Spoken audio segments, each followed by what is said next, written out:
വബറകാതുഹു. അസ്സലാമു അലൈക്കും വറഹ്മത്തുള്ളാഹി വബറകാതുഹു.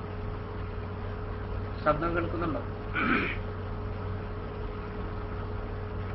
അൽഹംദുലില്ലാഹി റബ്ബിൽ ആലമീൻ വസ്സലാത്തു വസ്സലാമു അലാ റസൂലിഹിൽ അമീൻ വഅലാ ആലിഹി വസഹ്ബിഹി അജ്മഈൻ.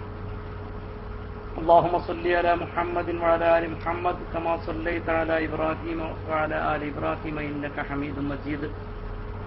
سبحانك لا علم لنا إلا ما علمتنا إنك أنت العليم الحكيم. ബഹുമാനപ്പെട്ട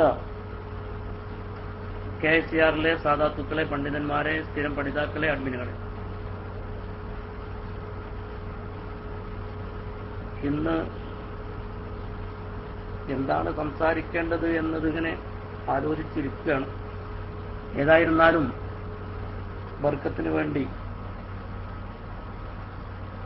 നാം ഒക്കെ പ്രതീക്ഷയോടെ കാത്തിരിക്കുന്ന വിശുദ്ധ റമദാനുൽ ഷരീഫിന്റെ മഹത്വങ്ങളും പവിത്രതകളും ഒക്കെ എണ്ണി എണ്ണി ഒരുപാട് ഇവിടെ പറയപ്പെടേണ്ടതും പറയുന്നതുമാണ്. മഹാന്മാരായ ഉസ്താദുമാരുടെ സ്ഥിരം നസീഹകളും പ്രഭാഷണങ്ങളും ലൈവ് ക്ലാസുകളുമൊക്കെ നടന്നുകൊണ്ടിരിക്കുന്ന അവസ്ഥയാണ്.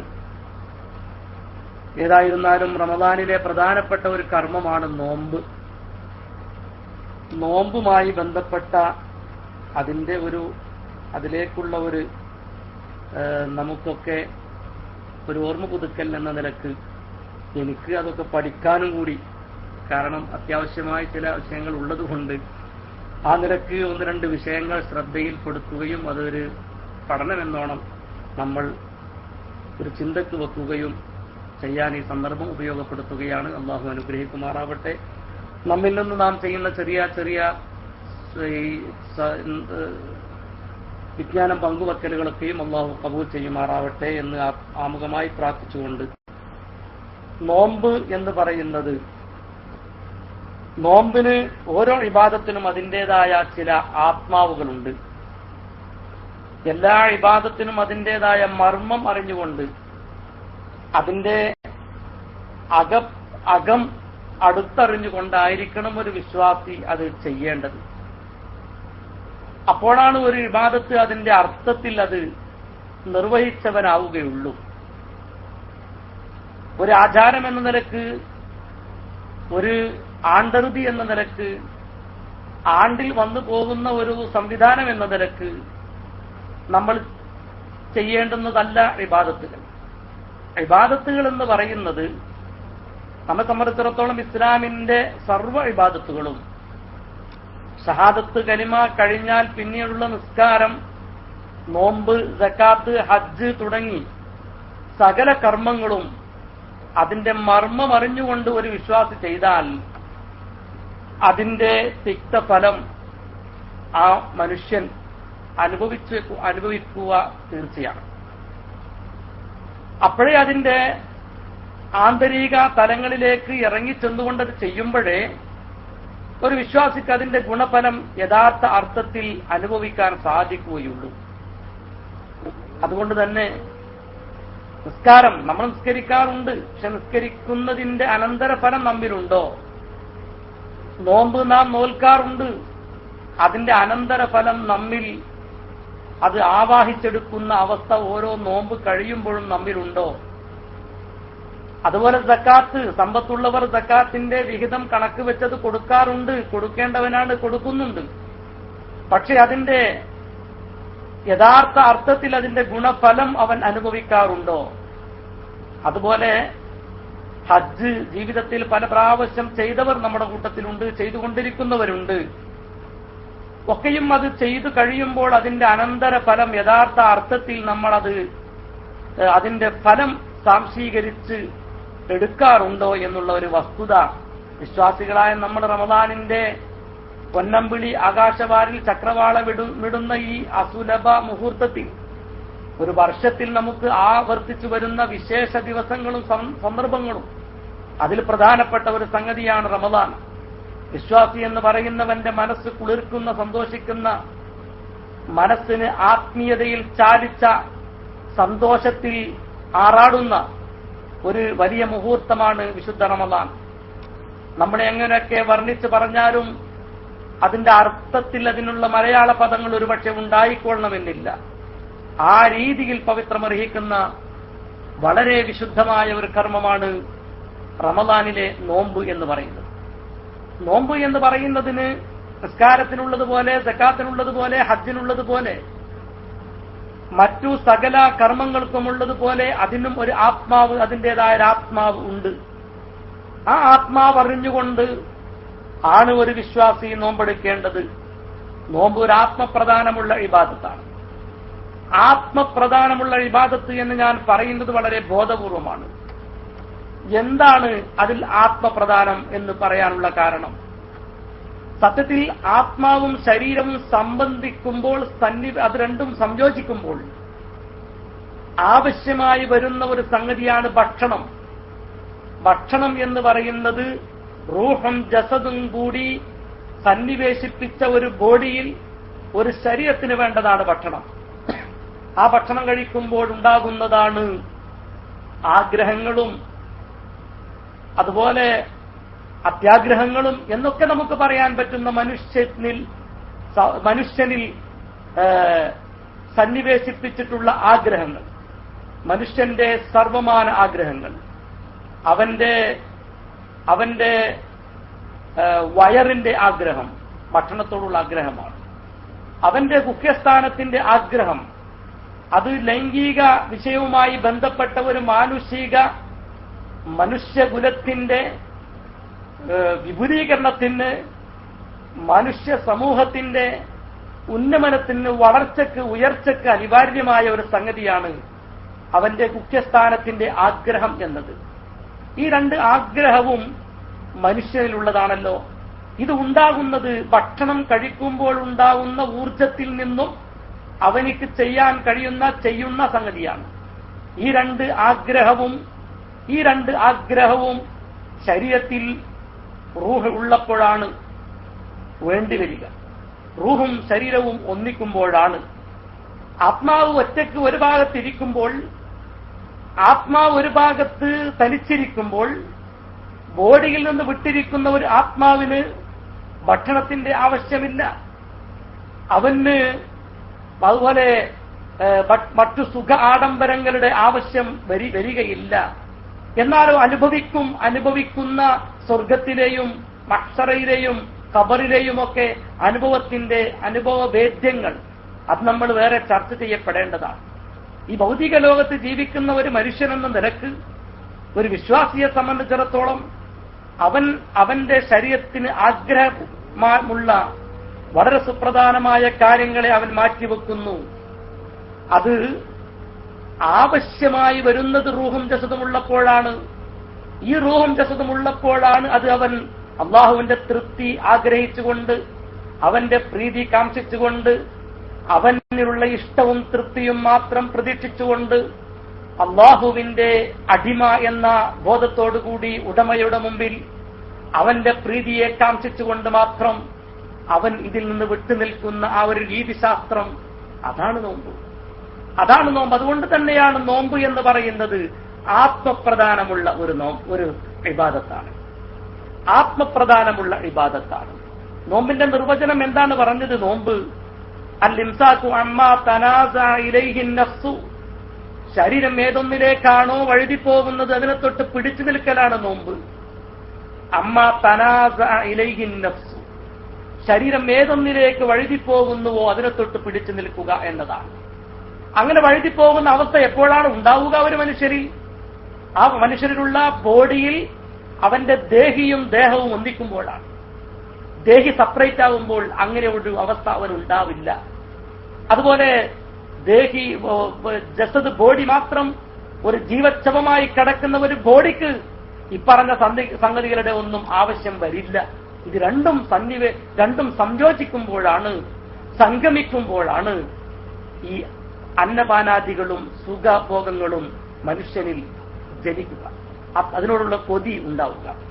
അത് ഉണ്ടാവുന്നതിൽ നിന്ന് ബോധപൂർവം ആ ശരീരം ഇഴുകിപ്പോകുന്നതിൽ നിന്ന് അമ്മാ തനാസഅ ഇലൈഹി നഫ്സ്, ശരീരം ഏതൊന്നിലേക്ക് നീങ്ങിപ്പോകുന്നുവോ അതിനെ തൊട്ട് പിടിച്ചു നിൽക്കുക എന്നതാണ്. ശറഈന്റെ പണ്ഡിതന്മാർ ശരീഅത്തിന്റെ ഉലമാക്കൾ നമ്മെ പഠിപ്പിച്ചത് നോമ്പിനെ കുറിച്ച് എന്താണ്? അൽ-ഇംസാഖു അൻ ശഹ്വത്തിൽ ബത്നി വൽ ഫർജി മിൻ തുലൂഇൽ ഫജ്രി ഇലാ ഗുറൂബിശ് ശംസ്. മുഖ്യസ്ഥാനത്തിന്റെയും വയറിന്റെയും ഇച്ഛകളെ തൊട്ട് പിടിച്ചു നിൽക്കലാണ് ഫജ്ർ സാദിക്ക് വെളിവാകുന്നത് മുതൽ സൂര്യാസ്തമാനം വരെ. ഇതാണ് നോമ്പിന്റെ ശറഇന്റെ പണ്ഡിതന്മാർ നമുക്ക് പഠിപ്പിച്ച നിർവചനം. അപ്പോൾ ഈ നോമ്പ് എന്ന് പറയുന്ന രണ്ട് ഇച്ഛകളിൽ നിന്ന് പിടിച്ചു നിൽക്കണം. ഈ രണ്ട് ഇച്ഛകളെ തുടർന്നാണ് മറ്റു മുഴുവൻ ആഗ്രഹങ്ങളും മുഴുവൻ ഇച്ഛകളുടെ ചിന്തകളുമൊക്കെ.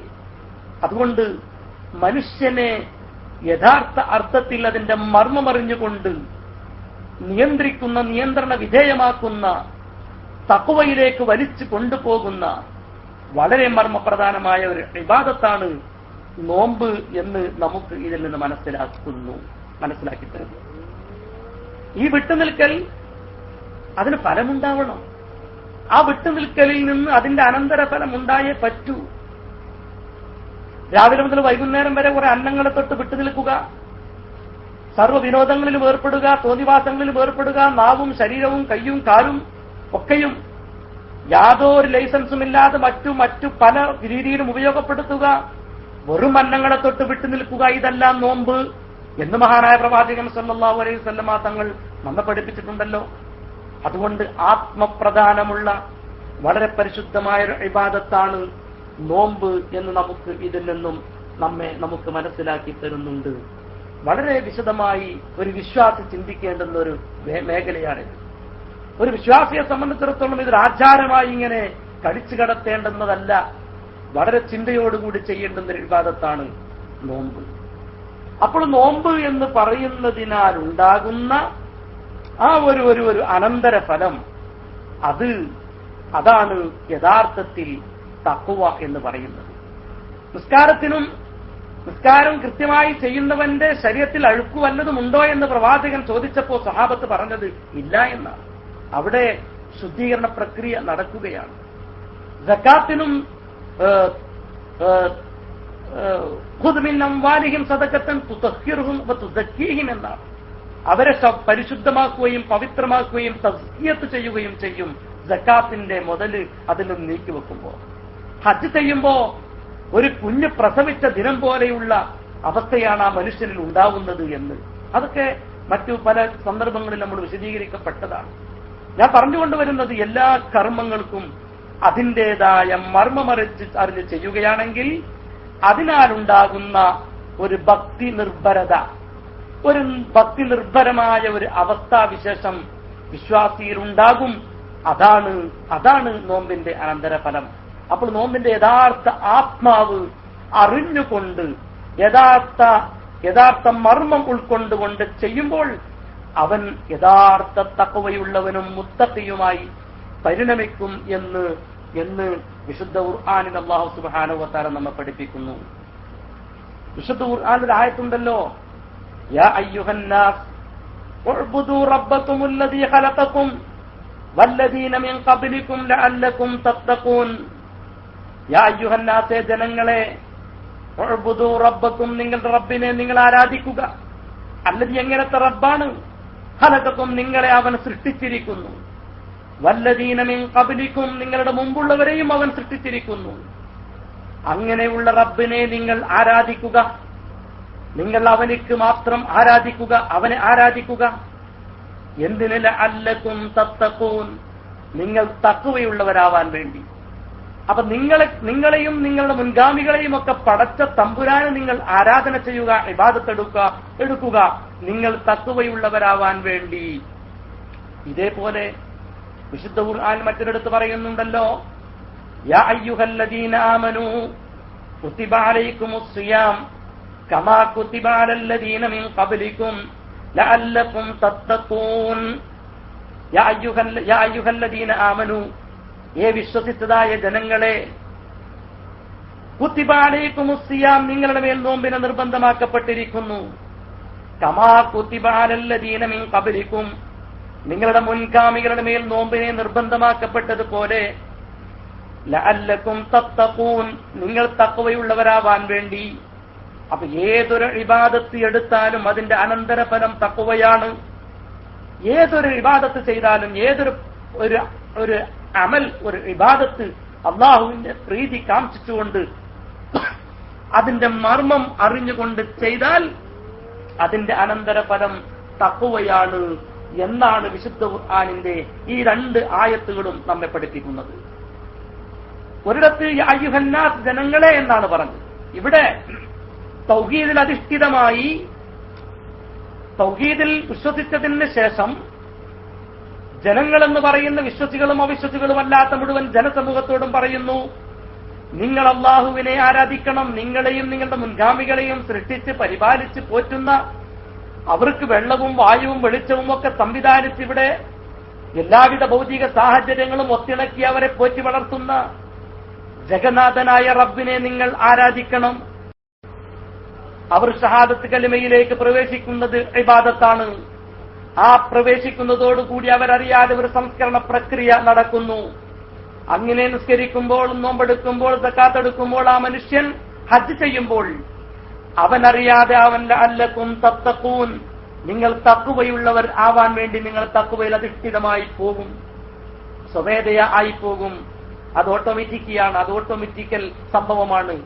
അതങ്ങനെ നടന്നുകൊണ്ടിരിക്കും. എന്നതുപോലെ നോമ്പിന്റെ മർമ്മമറിഞ്ഞ്, നിസ്കാരത്തിന്റെയും സക്കാത്തിന്റെയും ഹജ്ജിന്റെയും ഒക്കെയും മർമ്മമറിഞ്ഞ് ചെയ്യുന്നത് പോലെ നോമ്പിന്റെയും മർമ്മമറിഞ്ഞുകൊണ്ട് അവന്റെ കയ്യിനും കാതിനും കണ്ണിനും നാക്കിനും മൂക്കിനും ശരീരത്തിലെ മുഴുവൻ അവയവങ്ങൾക്കും ചിന്തകൾക്ക് പോലും വ്രതമാണ്. ചിന്തകൾക്ക് മുഴുവനും വ്രതമായി കൊണ്ടവൻ നോമ്പനുഷ്ഠിക്കുമ്പോ ഒരു ബ്രഹ്മചര്യം, ഒരു ചര്യം സ്വീകരിക്കുമ്പോ, ഒരു വ്രതം അനുഷ്ഠിക്കുമ്പോ അതിൽ എപ്പോഴും തന്റെ റബ്ബിനെ കുറിച്ചുള്ള ഒരു ഓർമ്മയും ബോധവും സ്നേഹവും റബ്ബിനോടുണ്ടാവണം. റബ്ബ് സുബ്ഹാനഹു വ തആല ഒരു മനുഷ്യനെ, ഒരു ഭാര്യയും ഒരു സഹധർമ്മിണിയും ഒന്നിച്ചൊരു അറയിൽ, ഒരു റൂമിൽ താമസിക്കുമ്പോ തന്റെ ഭാര്യയെ റൂമിലാക്കിയിട്ട് പോയി തിരിച്ചു വരുന്നത് വരെ ഈ ഭാര്യയുടെ മനസ്സിൽ തന്റെ ഭർത്താവിനെ ഒരു ഭയമുണ്ടാകും. ആ ഭയം എന്ത് ഭയമാണ്? സ്നേഹത്തിൽ ചാലിച്ച ഭയമാണ്. തെറ്റ് ചെയ്താൽ, അദ്ദേഹത്തിന് ഇഷ്ടപ്പെടാത്തത് ചെയ്താൽ, അദ്ദേഹത്തിന്റെ അഭാവത്തിൽ ഞാൻ അദ്ദേഹത്തിന് സംശയം ഉണ്ടാകുന്ന രീതിയിൽ, അദ്ദേഹത്തിന് തോന്നലുണ്ടാകുന്ന രീതിയിൽ, അദ്ദേഹത്തെ സംശയിപ്പിക്കുന്ന രീതിയിൽ, അദ്ദേഹത്തെ തെറ്റിദ്ധരിപ്പിക്കുന്ന രീതിയിൽ വാക്കോ പ്രവർത്തനങ്ങളോ അദ്ദേഹത്തിന്റെ അഭാവത്തിലോ അദ്ദേഹത്തിന്റെ സാന്നിധ്യത്തിലോ എന്റെ പക്കൽ നിന്ന് സംഭവിച്ചാൽ എന്റെ ഭർത്താവ് എന്നോട് പിണങ്ങും, ഞങ്ങളുടെ ബന്ധങ്ങൾ തകരും. സ്നേഹത്തിൽ ചാലിച്ച, ആത്മീയതയിൽ ചാലിച്ച ഒരു കുടുംബിനിയും കുടുംബനാഥനും ജീവിക്കുന്ന ആ ഒരു അതിനകത്തുണ്ടാകുന്ന ഒരു ഇമ്പത്തിന്റെ ചെറിയൊരു ഭാഗം നമുക്ക് അല്ലാഹു സുബ്ഹാനഹു വ തആലയെ പ്രണയിക്കുന്ന, റബ്ബിനെ സ്നേഹിക്കുന്ന, അല്ലാഹു എനിക്ക് കണ്ണും കാതും ചെവിയും മൂക്കും നാക്കും വയറും എല്ലാം തന്നെ അനുഗ്രഹിച്ച എന്റെ ജഗന്നാഥനെ സ്നേഹത്തോടെ ഓർക്കുന്ന, സ്നേഹത്തിൽ ചാലിച്ച ആത്മീയതയോടുകൂടി റബ്ബിനെ ചിന്തിക്കുന്ന, ഓർക്കുന്ന ഒരു വിശ്വാസിയെ സംബന്ധിച്ചിടത്തോളം അവനും ഇതുപോലെ തന്നെ അവൻ കാണത്തക്ക രീതിയിൽ, അവൻ ശ്രദ്ധിക്കത്തക്ക രീതിയിൽ, അവന്റെ മുമ്പിലൊന്നും മറച്ചുവെക്കാൻ സാധ്യമല്ലാത്തവണ്ണം നമ്മെ സംവിധാനിച്ച റബ്ബിന്റെ മുമ്പിൽ നമ്മൾ ഒരു തെറ്റ് ചെയ്യാൻ മടിക്കേണ്ടതുണ്ട്. നമ്മുടെ ബന്ധത്തിന്, സ്നേഹത്തിന് കോട്ടം തട്ടും. അവിടെ റബ്ബിനോടുള്ള പ്രണയത്തിന് കോട്ടം തട്ടും. ആ റബ്ബിനോടുള്ള സ്നേഹത്തിന് കളങ്കം സംഭവിച്ചാൽ പിന്നെ എന്തിനാണ് ഇവിടെ ജീവിക്കുന്നത് എന്നൊരു ബോധത്തോടുകൂടി ഒരു വിശ്വാസി ജീവിക്കുമ്പോൾ, അങ്ങനെ ജീവിക്കുന്ന ഒരു വിശ്വാസിയെ സംബന്ധിച്ചിടത്തോളം അവന് തെറ്റിലേക്ക് പോവുകയില്ല. അപ്പൊ രാവിലെ മുതൽ വൈകുന്നേരം വരെ പട്ടിണി കിടക്കുന്ന, സുബൈ മുതൽ സുബൈന്റെ മുമ്പ് നിയ്യത്ത് വെച്ച് നവൈത്തു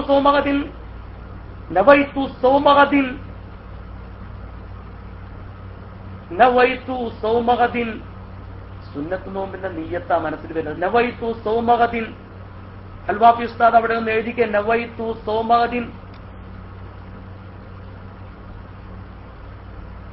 സൗമ റമളാന ഹാദിഹി സനതി ലില്ലാഹി തആല എന്ന് പറയുന്ന നമ്മുടെ നിയ്യത്ത്. ആ നിയ്യത്ത് വെച്ചുകൊണ്ട് ഫജ്ർ മുതൽ മഗ്രിബ് വരെ അന്നപാനങ്ങളെ തൊട്ടും സുഖഭോഗങ്ങളെ തൊട്ടും വിട്ടുനിൽക്കുന്ന ഒരു വിശ്വാസി അവന്റെ സകല സമയത്തും അവന്റെ ബോധത്തോടുകൂടി, ഓർമ്മയോടുകൂടി, ചിന്തയോടുകൂടി അവരിക്കേണ്ടതുണ്ട്. എന്റെ റബ്ബിനോടുള്ള പ്രണയം അതിന് കോട്ടം തട്ടുമോ? എന്റെ റബ്ബിനോടുള്ള ചിന്തക്ക് വല്ല കോട്ടം തട്ടുമോ? എന്റെ റബ്ബിനോടുള്ള ബന്ധത്തിന് വല്ല ഇളക്കവും തട്ടുമോ?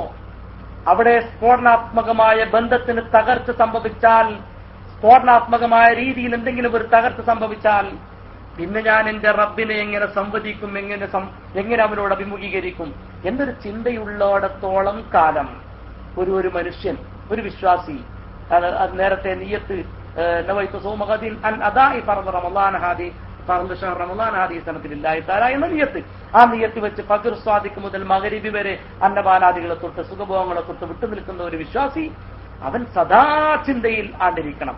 അവന്റെ കണ്ണ് ഹറാമിലേക്ക്, അല്ലെങ്കിൽ നോമ്പിനെ ബാത്തിലാക്കുന്ന, നോമ്പിനെ നിഷ്ഫലമാക്കുന്ന പ്രവർത്തനങ്ങളിലേക്ക് പോകുന്നുണ്ടോ? കാതിനെ, അതുപോലെ നാവിനെയൊക്കെ ശരിക്ക് ബന്ധനസ്ഥനാക്കേണ്ടതുണ്ട്. അപ്പോൾ അങ്ങനെയൊക്കെ ആകുമ്പോഴാണ് നോമ്പിന്റെ ആത്മാവിനെ തൊട്ടറിഞ്ഞുകൊണ്ട് ഇബാദത്തെടുക്കാൻ സാധിക്കുകയുള്ളൂ ഒരു വിശ്വാസിക്ക് എന്നുള്ളതാണ് നമ്മൾ ഈ പറഞ്ഞു വരുന്നതിന്റെ എല്ലതും അർത്ഥം.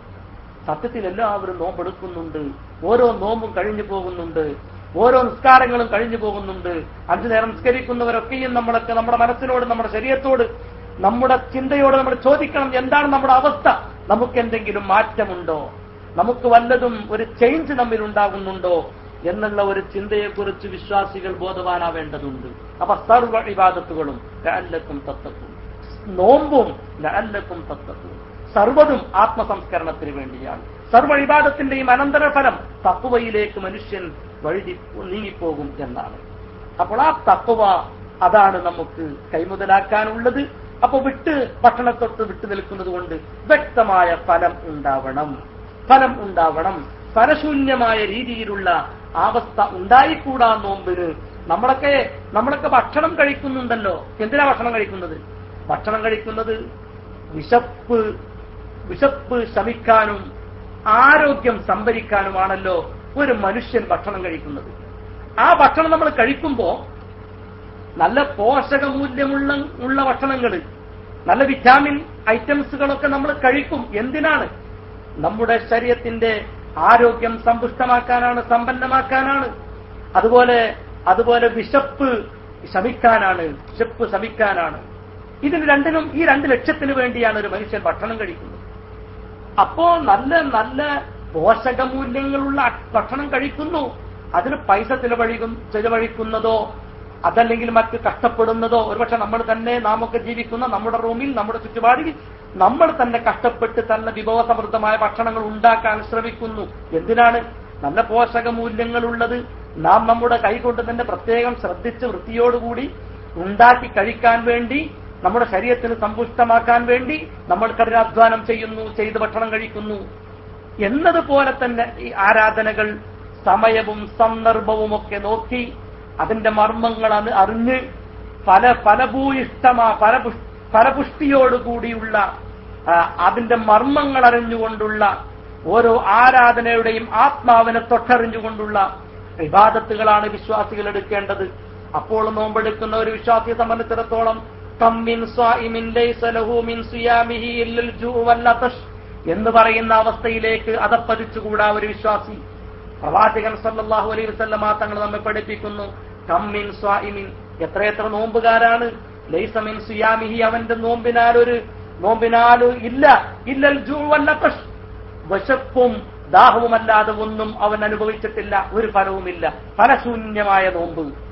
അങ്ങനെ എത്ര നോമ്പുകാരാണ്. അതുപോലെ പ്രവാചകൻ പറഞ്ഞില്ലേ, കമ്മിൻ ഖായിമിൻ ലൈസ മിൻ ഖിയാമിഹി ഇല്ല സഹർ, എത്രയെത്ര എഴുന്നേറ്റ് നിസ്കരിക്കുന്നവരാണ്, അവരുടെ നിസ്കാരം കൊണ്ട് ഉറക്കൊഴിക്കലല്ലാതെ മറ്റൊന്നുമില്ല. അത്തരത്തിലുള്ള രീതിയിൽ ഉള്ള അതപ്പതിച്ച ഇബാദത്ത് അതായിക്കൂടാ നമ്മളുടേത് എന്ന് ഓരോ വിശ്വാസികളും ഈ റമളാനിന്റെ ഉമ്മറപ്പടിയിൽ വെച്ച് നമ്മൾ പ്രതിജ്ഞയെടുക്കേണ്ടതുണ്ട്. നമ്മുടെ ജീവിതത്തിൽ ഒരുപാട് തെറ്റുകൾ സംഭവിച്ചിട്ടുണ്ടാവാം, അറിഞ്ഞും അറിയാതെയും ഒക്കെ, ബോധപൂർവമല്ലാതെയും ഒക്കെ നമ്മുടെ ജീവിതത്തിൽ തെറ്റ് ചെയ്തുകൊണ്ടേയിരിക്കുന്നവരാണ്. അള്ളാഹുവിന്റെ അപാരമായ റഹ്മത്ത് കൊണ്ട്, അനുഗ്രഹം കൊണ്ട്, അവിടുത്തെ കാരുണ്യത്തിന്റെ നിറകുടമായ റബ്ബിന്റെ കരുണ കൊണ്ട് നമുക്ക് ലഭിക്കേണ്ടത് അവന്റെ പാപമോചനമാണ്. ആ പാപമോചനം ലഭിക്കണമെങ്കിൽ ഓരോ കർമ്മങ്ങളും അതിന്റെ മർമ്മമറിഞ്ഞുകൊണ്ട് നിർവഹിക്കേണ്ടതുണ്ട്. അപ്പോഴാണ് തഖ്വയിലേക്ക് എത്തിപ്പെടുക. എന്താണ് തഖ്വ? എന്നുകൂടി ഇന്ന് പറഞ്ഞുകൊണ്ട് ആ ഭാഗം ഞാൻ അവസാനിപ്പിക്കാൻ ആഗ്രഹിക്കുകയാണ്. അള്ളാഹു നാം ഈ പറയുന്നതൊക്കെയും കബൂൽ ചെയ്യുമാറാവട്ടെ. നമുക്ക് ഈ നോമ്പിന്റെ മർമ്മമറിഞ്ഞ് അതിന്റെ ആത്മാവിനെ തൊട്ടറിഞ്ഞ് നിസ്കരിക്കാനും നോമ്പെടുക്കാനും സക്കാത്ത് കൊടുക്കാനും ഹജ്ജ് ചെയ്യാനും ഒക്കെ ജീവിതത്തിൽ പലവൊരു പരിപൂർണാരോഗ്യത്തോടുകൂടി ദീർഘകാലം ഈ ഭൂമിയിൽ ഇബാദത്തിൽ അധിഷ്ഠിതമായി ജീവിക്കാനുള്ള സർവ്വ തൗഫീഖും സാഹചര്യവും ജഗന്നാഥൻ റബ്ബ് സുബ്ഹാനഹു വ തആല നമുക്ക് പ്രദാനം ചെയ്യുമാറാവട്ടെ എന്ന് നമുക്ക് ആത്മാർത്ഥമായി പ്രാർത്ഥിക്കാം. ഈ രാവുകൾ വളരെ വളരെ പ്രാധാന്യമുള്ള രാവുകളാണ്. റമദാൻ ഇതാ അടുത്തു വരികയാണ്. എല്ലാവരും മനസ്സുകളൊക്കെ നന്നാക്കി നോമ്പിനെ കാത്തിരിക്കുകയാണ്. ഇൻഷാ അല്ലാഹ് അതൊരു ദിവസം മറ്റൊരു സന്ദർഭത്തിൽ നമുക്ക് പറയാം. ഞാനിവിടെ ഈ തഖ്വയുമായി ബന്ധപ്പെട്ട് എന്താണ് തഖ്വ എന്ന് മഹാരഥന്മാരായ പണ്ഡിതന്മാർ മഹാരഥന്മാരായ സ്വഹാബത്തെ കിറാമൊക്കെ ഉദ്ധരിച്ച ചില ഉദ്ധരണികൾ മാത്രം വായിച്ച് പറഞ്ഞുകൊണ്ട് ഇന്നത്തെ സംസാരം അവസാനിപ്പിക്കുകയാണ്.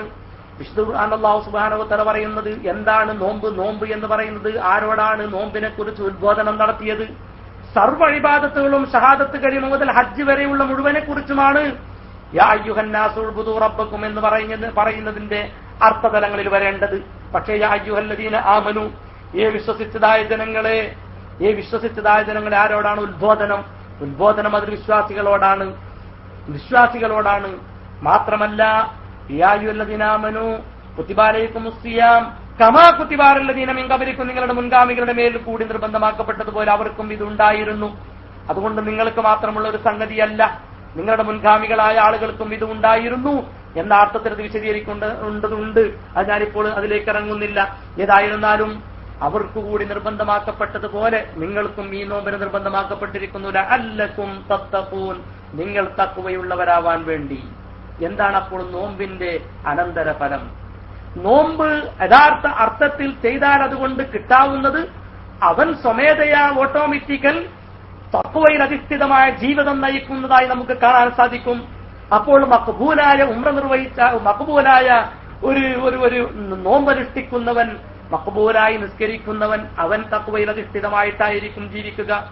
അള്ളാഹുവിന്റെ അടുക്കൽ ഏറ്റവും ബഹുമാനവും മഹത്വവും ഉള്ളത് ഭൗതിക സുഖ ആഡംബരങ്ങളുടെ എണ്ണവണ്ണം നോക്കിയിട്ടല്ല, വേഷഭൂഷാദികളുടെ അതിന്റെ ഗെറ്റപ്പ് നോക്കിയിട്ടല്ല.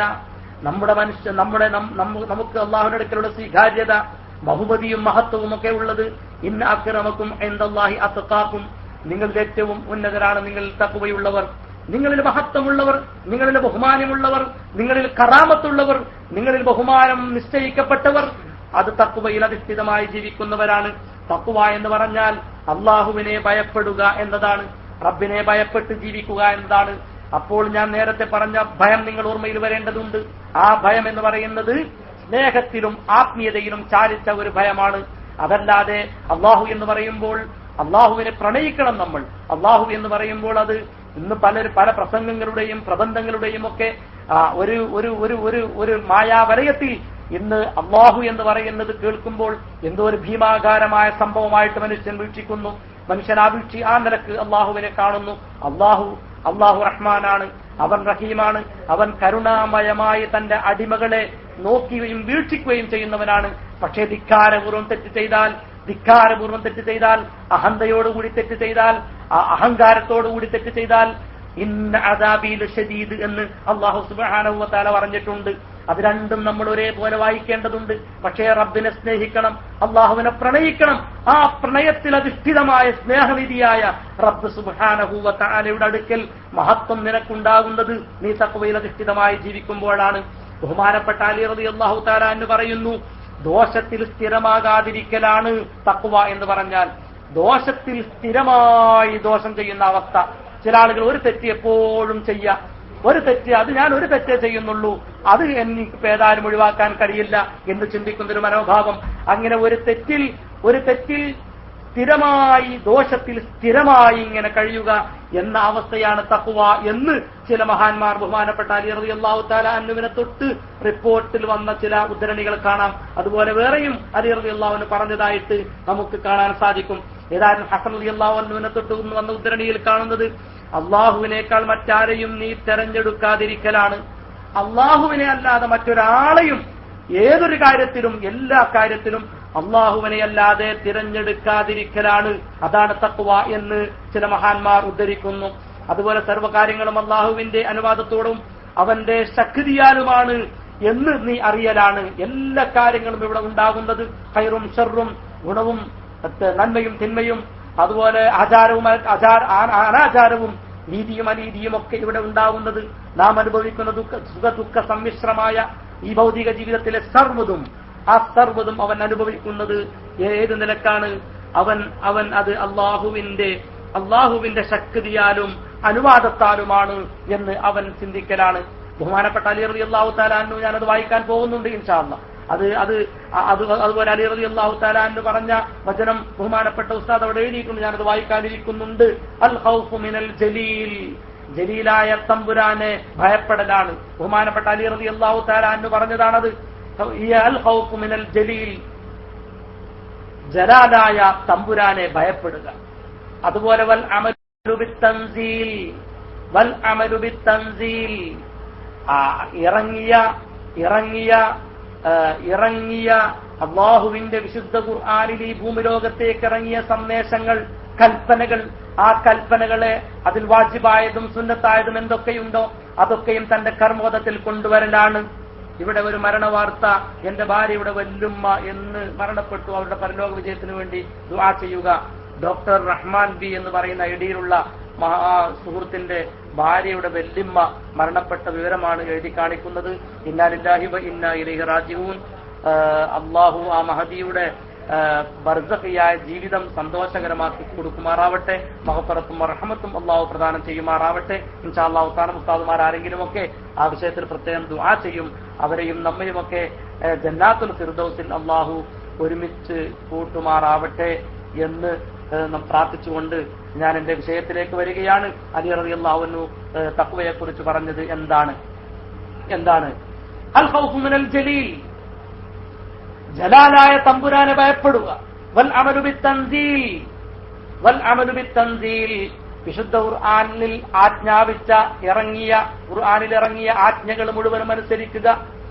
അതുപോലെ വൽറിളാ ബിൽ ഖലീൽ, കുറഞ്ഞതുകൊണ്ട് തൃപ്തിപ്പെടാനുള്ളൊരു മനസ്സുണ്ടാവുക. വല്ലിസ്തിഅദാദു ലിയൗമിർ റഹീൽ, അവസാനത്തെ യാത്ര പോകുന്ന യാത്രയുടെ നിമിഷത്തിന് വേണ്ടി, സന്ദർഭത്തിന് വേണ്ടി തയ്യാറായിരിക്കുക. ഇത് വലിയ ഈ 4 സംഗതികളും, ഈ 4 മഹത്തായ സംഗതികളും നിങ്ങൾ ശരിക്ക് ഗവേഷണം ചെയ്താൽ നമുക്ക് മനസ്സിലാക്കാൻ സാധിക്കും. റമദാനു ശരീഫിൽ റമദാനിന്റെ മഹത്വത്തെ മാനിച്ചുകൊണ്ട് ജീവിക്കുന്ന, അതിന്റെ മർമ്മമറിഞ്ഞുകൊണ്ട് വിവാദത്തിൽ മുഖരിതമായ ഏതൊരു വിശ്വാസിയും ഈ 4 കാര്യവും ചെയ്തിട്ടുണ്ടാവും. അല്ലാഹുവിനെ ഭയപ്പെടും, ഉറപ്പാണല്ലോ. നോമ്പ് തോറ്റ് മുറിക്കുന്നത് വരെ ആ ഒരു ഭയപ്പാടിലും ഇങ്ങനെ ജീവിക്കും. അതുപോലെ ഖുർആനിന്റെ കൽപ്പനകൾ അവർ സ്വീകരിക്കും, ഖുർആൻ പാരായണം ചെയ്യും, ഖുർആൻ പഠിക്കും, ഖുർആന്റെ ആന്തരിക അർത്ഥങ്ങൾ ഉൾക്കൊള്ളും, അത് ജീവിതത്തിലേക്ക് വായിച്ചെടുക്കും. ഈ 4 കാര്യവും അവനിലുണ്ടാകും. അതുപോലെ വൽറിളാ ബിൽ ഖലീൽ, കുറഞ്ഞതുകൊണ്ട് തൃപ്തിപ്പെടും. ഭക്ഷണത്തിൽ കുറവുണ്ട്. നമ്മൾ നോമ്പെന്ന് പറഞ്ഞാൽ സത്യത്തിൽ രാവിലെ മുതൽ വൈകുന്നേരം വരെ 12 മണിക്കൂർ കഷ്ടിച്ച് ഒന്നും കഴിക്കാതിരുന്ന് ബാക്കി 12 മണിക്കൂർ മൃഷ്ടാന്നം ഭക്ഷണം കഴിച്ച് ശരീരം വെടക്കാക്കുന്ന നോമ്പുകാരായി മാറാറുണ്ട്. അല്ലാഹു കാത്തുരക്ഷിക്കുമാറാവട്ടെ. അങ്ങനെയല്ല നോമ്പ് എന്ന് പറഞ്ഞാൽ അതിലൊക്കെ ഒരു ക്രമീകരണങ്ങൾ ഉണ്ടാവേണ്ടതുണ്ട്. അതാണ് നോമ്പ്.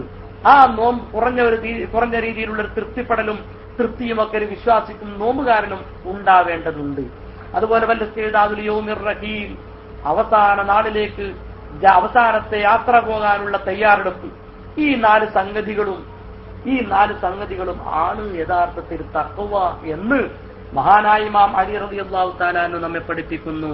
അതുകൊണ്ട് തഖ്വയിൽ അധിഷ്ഠിതമായി ജീവിക്കാനുള്ള ഒരു അവസ്ഥയിലേക്ക് നോമ്പ് അതിന്റെ അർത്ഥത്തിൽ ചെയ്യുമ്പോൾ എത്തിപ്പെടും എന്നാണ് ഇത്രയും വിശദീകരിച്ചതിൽ നിന്നും നാം മനസ്സിലാക്കേണ്ടത്.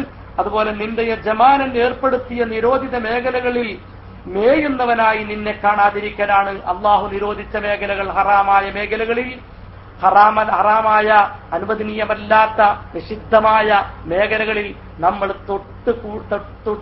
തൊടാതെ ജീവിക്കുന്ന ഒരു അവസ്ഥാവിശേഷം ഉണ്ടാവുക എന്നതാണ്. നമ്മുടെ ഈ ഭൗതിക സാഹചര്യത്തെയൊക്കെയും നമ്മൾ അറിഞ്ഞും അറിയാതെയും ഒക്കെ പലതിലേക്കും എഴുതിപ്പോകുന്ന അവസ്ഥയാണ് നമുക്കുള്ളത്.